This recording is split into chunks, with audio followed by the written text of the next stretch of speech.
નમસ્કાર મિત્રો, આજના આ ચેનલની અંદર તમારું સ્વાગત છે। આજે આપણે ટોપ 5 ન્યૂઝ છે જે 11 એપ્રિલની એ આપણે જોવાના છે। સૌ પ્રથમ પહેલી ન્યૂઝની હું મિત્રો વાત કરું તો ખેતી માટે મિત્રો નવી સરકારની યોજનાઓ જાહેરાત થાય છે। ગુજરાત સરકારે ખેડૂતો માટે નવી યોજનાઓ શરૂ કરી હોવાની શક્યતા છે, જેમાં ઓછા ખર્ચે બિયારણ, ખાતર અને સિંચાઈની સુવિધા મિત્રો પૂરી પાડવામાં આવશે।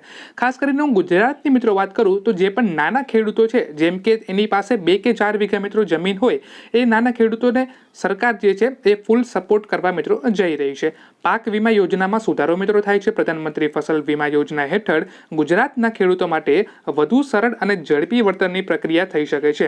આગામી ખરીફ સિઝન માટે વીમા રજીસ્ટ્રેશનની અંતિમ તારીખ જે છે મિત્રો એ નજીક આવવાની હોવાની પૂરેપૂરી ચર્ચામાં છે।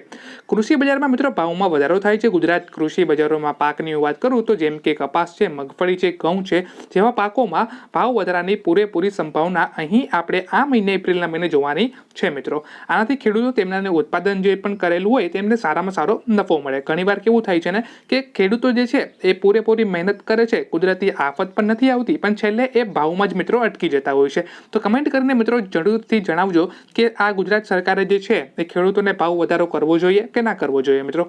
ખેડૂતો વિરુદ્ધની પ્રદર્શનની ચર્ચા મિત્રો, કેશોદના એક ગામની અંદર ખેડૂતો દ્વારા જમીન અધિગ્રહણ અથવા અન્ય સ્થાનિક મુદ્દાઓ પરને લઈને એક વિરોધ પ્રદર્શન મિત્રો થવાની માહિતી છે।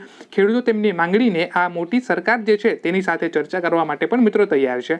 નવી સિંચાઈ યોજના, ગુજરાતના સૌરાષ્ટ્ર અને કચ્છ વિસ્તારોના ખેડૂતો માટે નવી સિંચાઈ યોજના શરૂ થઈ શકે છે મિત્રો, જેમાં ડ્રીપ ઇરિગેશન હેઠળ પાણી પુરવઠાનો પ્રોત્સાહન મિત્રો આપવામાં આવશે। એટલે કે ખેડૂત જે છે એને કુલ આજના આ સમાચારની અંદર જે ખેડૂત છે આપણા એને પૂરેપૂરી સપોર્ટ કરવાની પાછળ આ બીજેપી સરકાર જે છે એ પૂરેપૂરી ફોકસ કરીને આગળ જતી હોવી આપણને દેખાય છે। ખાસ કરીને આપણે ભાવની વાત કરીએ, ખેડૂતની વાત કરીએ તો ઘણીવાર કેવું થાય છે ને કે જે ખેડૂતોને ભાવ છે એ નથી મળતા અને છેવટે ખેડૂતો જે છે એ કરજામાં આવી જાય છે।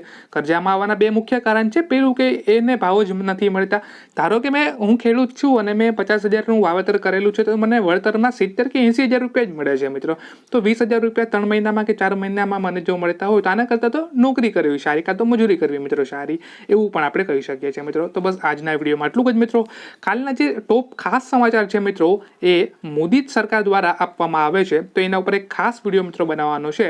તો જો ચેનલને તમે હજી સુધી પણ સબસ્ક્રાઇબ ના કરી હોય મિત્રો તો આ ચેનલને મિત્રો જરૂરથી સબસ્ક્રાઇબ કરી લેજો। Thank you for watching.